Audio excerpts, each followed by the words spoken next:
BNP নেতা ইশরাক হোসেনকে মেয়রের দায়িত্ব দেওয়ার দাবিতে ঢাকা দক্ষিণ সিটি কর্পোরেশনের নগর ভবনে আজও অবস্থান কর্মসূচি পালন করছেন তার অনুসারীরা।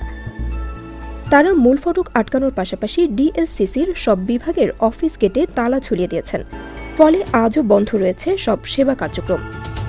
শপথ শপথ শপথ চাই, ইশরাক ভাইয়ের শপথ চাই, মেয়র নিয়ে টালবাহানা সহ্য করা হবে না, চলছে লড়াই চলবে, ইশরাক ভাই লড়বে, নগর পিতা ইশরাক ভাই আমরা তোমার ভুলি নাই স্লোগানে উত্তাল পুরো নগর ভবন। মঙ্গলবার সকাল থেকে গুলিস্তানে নগর ভবনের ভেতরে ফটকের সিঁড়িতে অবস্থান নিয়ে বিক্ষোভ করছেন ইশরাক সমর্থক ও কর্পোরেশনের শ্রমিক ইউনিয়নের কর্মচারীরা।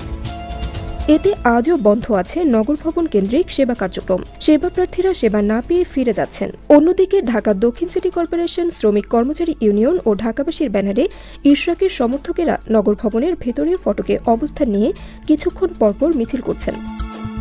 তাদের আন্দোলনের ফলে গেল 15 মে থেকে নগর ভবন থেকে দেওয়া সব নাগরিক সেবা বন্ধ রয়েছে।